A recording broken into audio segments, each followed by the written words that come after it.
Ele se tornou cronista esportivo quase que por acaso. Autor de vários bordões famosos, é um dos maiores comentaristas de esporte no Brasil. Só de rádio já são mais de 50 anos. E ele é tão identificado com o futebol que já foi até treinador e dirigente esportivo. A nossa entrevista de hoje é com Washington Rodrigues, mais conhecido como Apolinho. Apolinho, muito obrigada por nos receber aqui na sua casa. Como é que surgiu esse apelido? Obrigado a você, Gabi, por ter vindo, a toda a equipe. Olha, Apolinho foi uma coisa curiosa. Eu trabalhava na Rádio Nacional, era repórter de campo na equipe do Jorge Cury. E em 1969, o Valdir Amaral, então, era o diretor de esportes da Rádio Globo, e resolveu me contratar. Naquela ocasião, cada emissora tinha um repórter de campo. O Denir era da Rádio Globo e eu era da Rádio Nacional. E o Valdir nos juntou, formando a primeira dupla de repórteres esportivos do rádio brasileiro, os Trepidantes. E comprou, naquela época, a Rádio Globo comprou o equipamento que era usado na missão Apolo 11. Era o intercomunicador dos astronautas. E aí eles queriam um nome para aquele aparelho, não era eu, era o meu aparelho, o aparelho que eu usava, que eles então colocaram do lado, era uma base, e saía um fiozinho, um microfonezinho pequenininho, muito jeitoso, leve, bom de trabalhar. E na base escreveram Apolinho, porque veio da missão Apolo. O Valdir Amaral, que era o narrador consagrado da época, ele, quando me anunciava, dizia assim, lá vai o Washington Rodrigues com o seu Apolinho. Aí o Geraldino veio, o seu Apolinho, o seu Apolinho. E os colegas de sacanagem começaram, seu Apolinho, seu Apolinho, seu Apolinho, e ficou Apolinho. Tá até hoje aí, registrei isso. Meus programas têm o show do Apolinho, da Rádio Tupi, Palinha do Apolinho, enfim, colou esse Apolinho. E como é que você começou a trabalhar com jornalismo esportivo na rádio? Olha, foi por acaso. Eu jogava futebol de salão, disputava o campeonato carioca de futebol de salão e trabalhava em banco. Eu era subgerente do banco operador, lá em Copacabana. E a Rádio Guanabara, na época que hoje é a Rádio Bandeirantes, tinha conta no banco. E tinha um locutor esportivo muito famoso, chamado Vitorino Vieira, que tinha conta também lá e era muito meu amigo. E a Rádio Guanabara resolveu, naquela época, criar um programa esportivo diário sobre modalidades diferentes. E o futebol de salão era um esporte que estava começando. Aliás, não sei se você sabe, o futebol de salão é um esporte genuinamente brasileiro, né? Começou aqui na ACM e tal. E pouca gente conhecia as regras, pouca gente conhecia os dirigentes, os jogadores. Então ele me pediu que fosse para a rádio fazer uma assessoria à equipe de esportes para poder, na época era o Cid Neves, Zé Cunha, aquela turma, para tentar implantar o futebol de salão na Rádio Guanabara, que é a Continental, que detinha a liderança nesses esportes tidos amadores. E acabei me envolvendo de tal forma no programa que o Cid Neves apresentava, que aí eles criaram o programa Beck Parado, que era uma posição do salão, e o Cid Neves era o Beck Parado e eu era uma espécie de beirinha do programa. E eles acabaram me passando o programa. Não, você fica com o programa, o próprio Cid deu força para isso, e saiu do programa e eu subi o programa Beck Parado, fiquei fazendo algum tempo. Depois passamos a transmitir futebol de salão, como eu conhecia os jogadores com quem eu tinha jogado, os dirigentes da época. Então passei a fazer reportagem de quadra, o Zé Cunha transmitia o jogo e eu fazia reportagem de quadra para o futebol de salão. Numa tarde de sábado, o futebol da Rádio Guanabara era muito forte, era a maior equipe esportiva da época, era da Rádio Guanabara. Tinha o Alcei, Jorge Cury, o João Saldanha, enfim, era um timaço. E houve um problema entre o Espezinho Bermuda Neto, que era o repórter esportivo da Guanabara, com o Mário Viana, que era o comentarista de arbitragem, e os dois saíram do ar por 15 dias. E aí eles não tinham outro repórter, como eu te disse, só tinha um repórter para cada rádio. Aí me perguntaram, você conhece futebol? Eu disse, conheço, eu jogo futebol também. Ah, então você pode fazer reportagem de campo lá no Maracanã? Posso, aí fui fazer. Aí fiz 15 dias, quando terminou os 15 dias, eles me pediram, será que você não continua? Eu digo, lógico que eu continuo, não tem problema. Só que só podia ter um repórter, então o Espezinho era o repórter para os profissionais e eu era o repórter da preliminar, que eram os aspirantes. Quando terminava o jogo, eu passava o microfone para ele e ia embora para casa, ele continuava com a transmissão do jogo principal. No final do ano ele saiu, eu assumi a titularidade. Aí no ano seguinte teve um concurso da revista do rádio da época, que premiava os melhores do rádio e tal, e eu ganhei como repórter esportivo. E aí o Jorge Cury, que já estava na Rádio Nacional com o João Saldanha, acabou me contratando e eu fui para a Rádio Nacional. Em 1966, o então diretor da Rádio Nacional, Sérgio Vasconcelos, me chamou, comprou meu tempo de banco, que eu era bancário. Quanto é que você ganha no banco? Eu vou te pagar e tu larga o banco e fica só aqui. Aí começou a minha carreira, de fato, profissional, no âmbito profissional, no futebol, fazendo também o futebol de salão durante ainda algum tempo. De lá para cá já são mais de 50 anos de carreira, com passagens em veículos de mídia impressa, na TV. O rádio ainda é o veículo mais popular, na sua opinião? Olha, pelo menos é o que eu gosto mais. Por quê, Gabi? A televisão, você está vendo a televisão e acabou. O que você fizer ali, a pessoa está vendo em casa. O rádio, eu trabalho a sua imaginação. Eu fazia um programa chamado Show da Madrugada, fiz muitos anos. A madrugada eu fazia exercícios assim de imaginação. Criei, por exemplo, uma personagem chamada Valéria, mãe da matéria. Fazia striptease em rádio. Você imaginou, Gabi? Striptease em rádio, eu fazia. E parava a cidade, começava 10 para as 3 da madrugada. Todo mundo ficava fascinado e ligava quando terminava querendo mais, né? Então, porque ela não fazia nada, na verdade ela só falava. Era uma moça de uma voz sensual, ela só falava, contava uma história, a gente sempre colocava ela ou numa fazenda, ou numa praia, ou andando a cavalo, e de repente ela terminava pelada, porque eu queria conquistar o quê? Queria conquistar os anunciantes, que de madrugada é difícil você conseguir convencer o empresário que tem uma legião enorme ouvindo rádio de madrugada. E eu me lembro que uma vez eu falei isso para o senhor Arthur Sendas, que abriu a Casa de Sendas 24 horas. Você tem uma loja 24 horas, vamos anunciar comigo. Mas ninguém escuta de madrugada e tal. Aí eu criei a personagem por causa dele. E ela, quando terminava o striptease, ela dava a calcinha dela para um empresário, que era a ideia minha, era que alguém ligasse para ele, pô, tu ganhou uma calcinha lá, e ele disse, tá vendo como é que houve, né? E aí dei a primeira calcinha, a Valéria deu para o seu Arthur, imaginariamente, né? E aí passou 3, 4, 5 dias, ele me ligou aborrecido, que história é essa que eu tive no programa, ganhei uma calcinha, eu falei, ué, você disse que não ouve? Não, não ouvi, mas todo mundo está ligando para minha mulher, dizendo que eu fui aí, eu não fui, não sei o que e tal. E Pima me deu o patrocínio quando soube a história que era. Então, você trabalha a imaginação do ouvinte. E os bordões, como eles surgem? Os bordões começaram, incrível isso, né? Porque eu tinha dificuldade, tinha medo de errar. Tinha medo de errar. Eu ia falar, será que a palavra é certa, é essa? Né? Aí eu trocava para... Eu mesmo depois ria. Se eu estivesse errado, as pessoas acharem que eu estava brincando com a palavra e tudo mais. Então, por exemplo, eu me lembro que a primeira dúvida, quem carrega a maca no Maracanã? É Macário? É Maqueiro? O que é? Aí eu apelidei de Macário, falei, vou apelidar de Macário, se não for, é o apelido. E aí pegou o apelido, todo mundo falava Macário, Macário, Macário. Aí o torcedor que está na geral, eu chamava de Geraldino, aí virou Geraldino. Aí o Aquibaldo, Aquibaldo. O cara que pula o muro, Murilo, né? E assim fui criando. E hoje eu tenho mais de 100 bordões que estão por aí espalhados. Você acha que existe uma renovação nas rádios? Não, isso é um erro, né? Você vê, o Garotinho tem 73 anos. O Garotão da galera, que é o apelido, tem, sei lá, 60. Né? Eu tenho 79 e sou o mais jovem comentarista do rádio brasileiro, se você quer saber.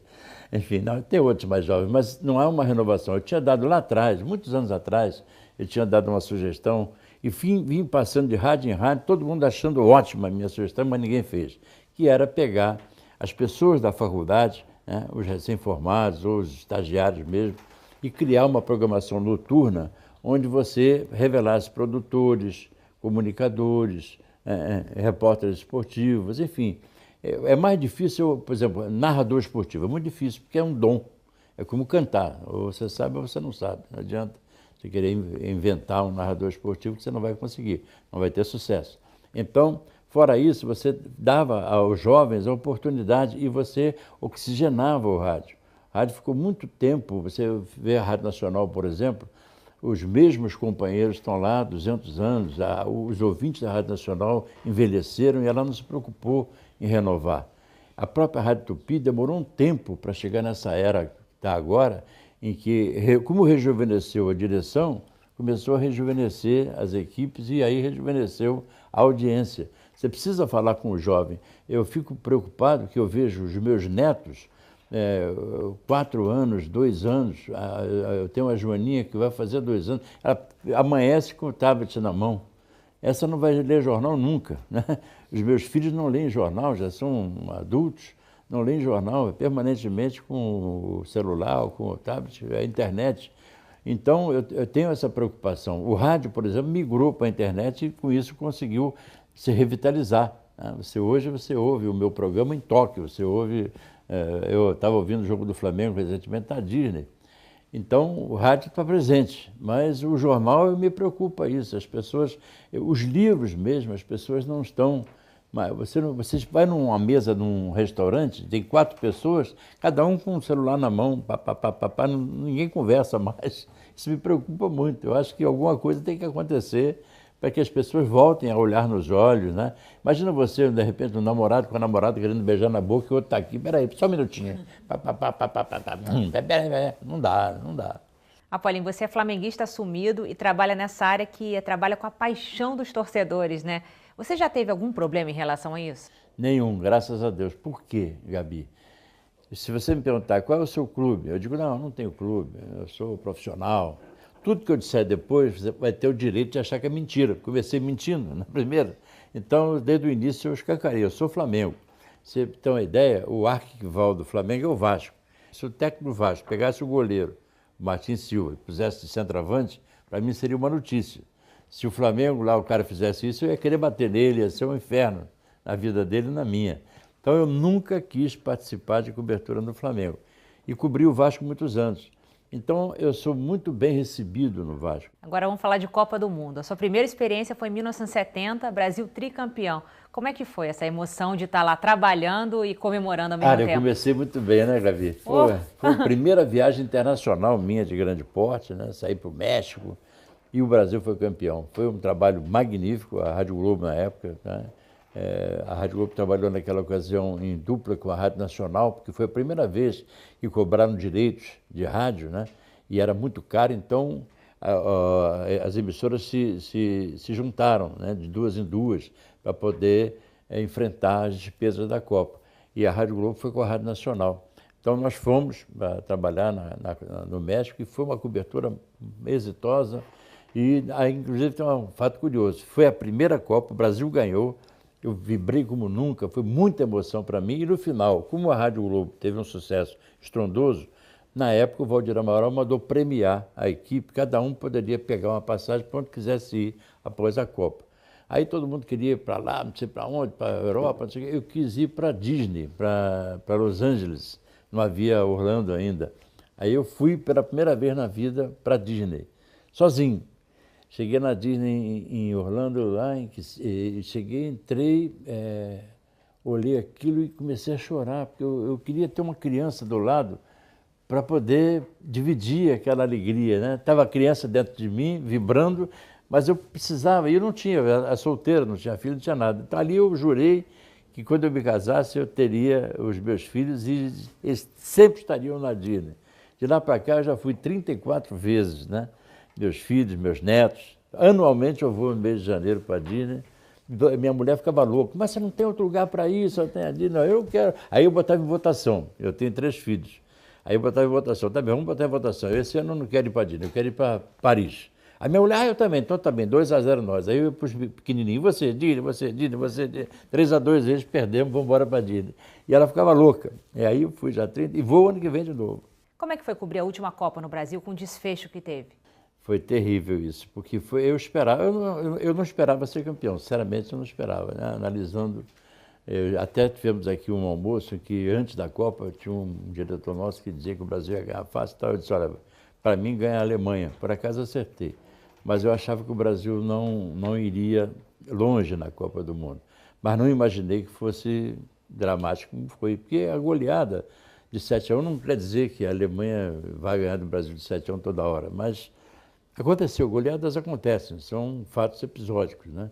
Mas não tinha que acontecer aqui diante da torcida brasileira, na hora em que a gente estava esperando o Brasil no Maracanã para a grande final, não sei o que, né? Então de 7 e para no meio do caminho, é complicado. Você falou agora da importância da família na sua vida. Você perdeu recentemente sua esposa. No caso dela, ela está permanentemente comigo, é incrível isso, permanentemente. Eu sinto a presença dela comigo e às vezes porque eu era mega dependente da minha mulher. Minha mulher arrumava minha roupa, comprava minhas roupas. Eu descobri, quando ela adoeceu na reta final, porque até então ela ainda fazia tudo isso, mas na reta final eu não sabia onde estavam meus sapatos, porque eu não me preocupava com isso. Saía pelado do banheiro, estava tudo direitinho em cima da cama. Se não tivesse, eu vim embora pelado para a rádio. Então ela é desse porte, não estou exagerando, era assim mesmo. Quem conhece, Maria Lúcia conheceu, sabe que era assim. Então eu sinto a presença dela permanentemente ao meu lado, sinto nas minhas coisas, nas minhas orações à noite, falo com ela e às vezes até recebo mensagens dela. E qual foi a maior emoção que você já viveu em toda a sua trajetória até agora? Primeiro foi essa emoção de 70, quando o Brasil foi campeão. Depois, em cada vitória do Flamengo, seja contra o Bom Sucesso ou contra o Vasco, ou contra o Real Madrid, a emoção é mesmo, embora eu tenha que sufocar isso no microfone. E quando eu fui estrear no Flamengo, lá na Argentina, contra o Vélez Sarsfield, que tinha sido campeão do mundo, todo mundo dizia que o Flamengo ia perder de 5, perder de 6, que o técnico era o Carlos Bianchi, que era o maior estrategista da época, era como se fosse o Guardiola de agora. E nós fomos jogar lá na Argentina com eles, totalmente desacreditados. Perdíamos o jogo por 2-1 até os 42 minutos do segundo tempo, e aí viramos para 3-2, né? Nos 2 minutos finais, ganhamos o jogo. Eu entrei no vestiário, em vez de entrar caminhando, eu saí correndo, entrei, dei um voo por cima dos jogadores, ninguém entendeu nada, caí no chão, rolei, esqueci que estava ali o treinador e me transformei no chefe da torcida ali. Apolinho, como é que você analisa essas recentes brigas de torcidas, torcidas afastadas dos jogos? Tem que haver realmente o maior rigor na lei. O que está faltando é autoridade. Você não pode interditar um estádio que a torcida brigou. O estádio não briga. Quem briga é o vagabundo, é o bandido, é o marginal. Mas não se pode dar o rótulo da torcida. A torcida faz a festa. Você vê, eu vi agora o vídeo do Real Madrid e o Barcelona, que festa maravilhosa. Quem fez foi a torcida. E aqui, Flamengo e Vasco, quem fez a festa foi a torcida. Agora, mas brigou na rua. Quem briga na rua são os bandidos. Aí a autoridade é que tem que se fazer presente, né? Ela tem que coibir, com energia, mas com energia, como é a mesma coisa, a manifestação popular. O cara entra, arrebenta uma vitrine, rouba a televisão, aquilo não é manifestante, é ladrão, é marginal, né? O outro atira o foguetão na orelha do outro, é assassino, tem que ser preso e condenado. Não pode, pois é, mas aí tem a opção de artifícios da lei que são usados para tirar o cara da cadeia. Primeiro eles querem prender, depois que prende, vai o próprio dirigente falar, não, mas coitado, não sei o quê. Enfim, não acontece nada. E a impunidade leva a isso aí. Esses exageros estão sendo cada vez mais repetitivos e com consequências cada vez mais graves. Tem que ter muita atenção para isso. Foi um prazer Valeu, te Gabi. conhecer, Prazer foi meu, saber um querido. pouco mais da sua vida. Obrigado, amorzinho.